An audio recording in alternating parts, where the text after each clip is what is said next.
ټول راغلیو خلکو ته، مشرانو، ځوانانو، کشرانو، علماو، مشایخ، د حضور صلی الله علیه وسلم عاشقانو، غلامانو، پتنګانو، ټولو ته السلام علیکم ورحمت الله وبرکاتو. دومره ښایسته ښایسته خلک ناست دي چې د دوی په مخ کې لب کشایي کول یا څه ویل دا ډېر د ما غوندې بېمایا او کم علم سړي دپاره ډېر مشکل دي. دا مدرسه د څه تعارف محتاجه نه ده.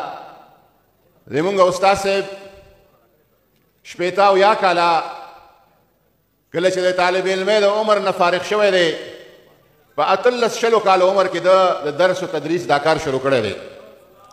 او ما ته یې پخپله فرمایلي څو وارې چې ما کله کتابونه ویل د خپل استاذ نه، په هغه دوران کې ما شاګردانو ته درس ورکاوه.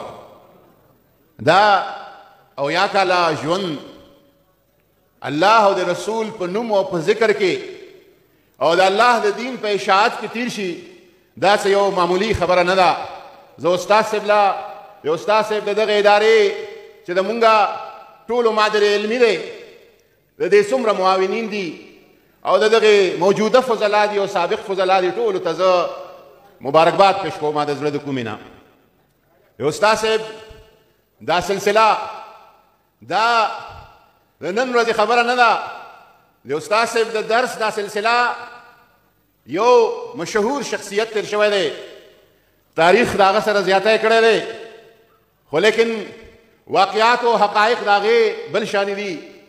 هغه د ازادۍ د تحریک مجاهد مولانا فضل حق خیرآبادي، ماتریدي، چشتي، فاروقي، حنفي شهید دی. د استاد صاحب د استادانو سلسله هغه ته رسي، او فضل امام صاحب چې د هغه والد صاحب دی هغه ته رسي.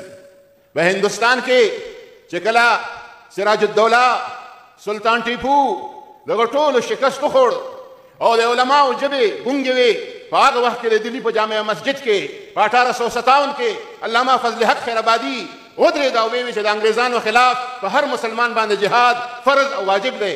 دا فتوا یې ورکړله او د هغې فتوې په سزا کې هغه ته عمر قید ملاو شو.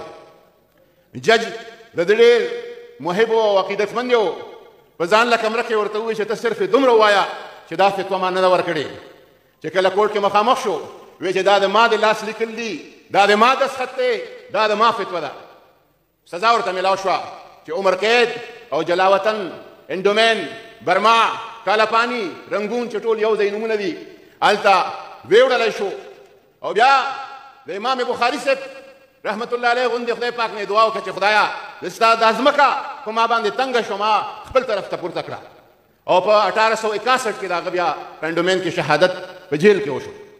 دا سلسله د درس و تدریس هغه ځای ته رسېدلې ده. الحمدلله دغه نن وخت ته راورسېده استاد صاحب په خپله باندې، او ډېره موږ دپاره د تسلی او د تمانیت خبره ده چې د استاد صاحب خلف الرشید نائب او جانشین فضل منان صاحب دا سلسله مخکې خو صرف د هلکانو دلته درس او تدریسو، اوس الحمدلله شاته ورسره د جینکو مدرسه جوړه ده. هغه مدرسې نه هم حافظان او قاریان نن فارغېږي. یو ډېر ښه د درس او تدریس سلسله په دغه مدرسه کې او دغه ګلستان کې روانه ده. زه چې دا کوم بچو دلته حدیث دوره وکړه دا د دوی دپاره وایم چې دا حدیث دا کوم فیض دی، د حدیث دا کوم برکت دی، دا برکت ځان سره قائم دائم وساتئ. او هغه څنګه شاه ولی الله محدث دهلوي رحمت الله علیه چې په هندوستان کې بریلوي مکتب فکر، دیوبندي مکتب فکر، اهل حدیث ټول خپل په سند د حدیث کې استاد ګڼي، فلسفي دی، عالم دی، محدث دی، صوفي دی، مفکر دی. شاه ولی الله محدث دهلوي صاحب چې کله حج ته لاړ او حج نه راوګرځېد او مدینې منورې ته لاړ، د هغه مدینې منورې او د حرم په سفر باندې یو خپل خودنوشت لیکلی دی فیوز الحرمین. هغې کې هغه لیکي چې زه د حضور صلی الله علیه وسلم روضې مبارکې ته سلام ته ودرېدم او بیا زه مراقبه شوم. د مراقبې په حالت کې ما حضور صلی الله علیه وسلم ولیده. فرمایي چې ما ولیده نو ګورم چې د حضور صلی الله علیه وسلم د سینې مبارکې نه انوار او تجلیات دا راوچتېږي او دا انوار او تجلیات او دا شعلې په ټوله دنیا کې هغه ځای کې کوزیږي کوم ځای کې چې یو سړی د الله د حبیب د حدیثو درس ورکوي. هر محدث ته څوک چې استاد دی، کوم چې طالب علم دی، هغه ته دا جلوی الله تبارک وتعالی وررسوي. حاضرینو دغه علم دلته را رسېدو پورې دلته دغه ځای ته حاصلېدو پورې ډېر یو لوی مشقت شوی دی، یو ډېر لوی جدوجهد شوی. علما چې زه مختصرا بیانومه، علماو درې شیونه کړي دي. یو، الله تعالی هغوی له وهبي ذکاوت او ذهن ورکړی و، دا الله تعالی وله ورکړی و. دویم، د هغې علماو د هغوی جدوجهد او کوشش و. او دریم، د هغې علماو الله تبارک وتعالی هغوی له اخلاص ته نیت ورکړی و. جدوجهد او کوشش یې داسې چې ابن شهاب زهري هغه فرمایي چې زه 50 کاله د حجاز او د شام په منځ کې پیاده تللی یم چې ما به حدیث حاصلول د هغې دوران کې. 50 کاله ما دا متوتر سفر کړی دی. طلباو ته پته ده یحیی ابن سعید قطان څومره لوی شخصیت دی. هغه فرمایي چې زه 45 کاله داسې وم چې هره ورځ به د سبهي په تیاره کې د کور نه وتم او د ماسخوتن لمانځه نه پس به کور ته راتلم د علم په طلب کې او د دین په طلب کې. دغه خلکو دا کوشش کړی. او اخلاص داسې اخلاص الله تبارک وتعالی دغه خلکو له ورکړی و چې امام شافعي صاحب رحمت الله علیه نه هغه امام شافعي چې هغه په باره کې حضور صلی الله علیه وسلم فرمایي چې د ما په امت کې به یو عالم راپورته شي، را پیدا شي، او هغه عالم به دا ټوله دنیا د علم نه ډکه کا. علما لیکي چې د دغه حدیث معنا او مفهوم او مصداق د حضرت امام شافعي رحمت الله علیه. امام شافعي صاحب رحمت الله علیه نه خپل شاګرد تپوس کوي چې استاد محترم دستا یو تمنا یو خواهش دا ما ته ووایه. چې ویې فرمایل هغه شاګرد ته چې کاش چې د ما دا علم خو خلکو ته ورسي، خو څوک دا ونه وایي چې قال الشافعي، د ما نوم پکې را نه شي او د الله دین خلکو ته ورسي. داسې د هغو خلکو اخلاص و او د هغه اخلاص د هغه جدوجهد په برکت باندې دا علم دغه ځای ته را رسېدلی دی.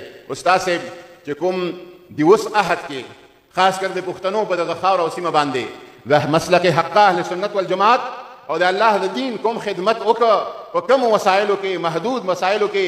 موږ ته د بغداد مدرسه معلومه ده، دا ځای چې جوړېده معلوم دی. الله تبارک وتعالی هغه ذات ته پته ده انشاءالله تعالی هغه به دوی له اجر ورکوي. خو دا د خوشحالۍ خبره ده چې دوی د خپل محنت او ثمره په دې خپلو سترګو په خپل ژوند کې ولیده. فضلا عالمان چې چاته نه درس ویلی، چاته نه زده کړه کړې، د هغو مدرسې، د هغو درسونه الله تبارک وتعالی دې دا ټول جدوجهد قبول و منظور وګرځوي او د دوی په وارثانو باندې، علمي وارثانو باندې او نسبي وارثانو باندې به طور خاص فضل منان صاحب باندې الله تبارک وتعالی د دوی علم، فضل، برکات ټول د دوی سره شامل حال وګرځوي. وما علینا الا البلاغ.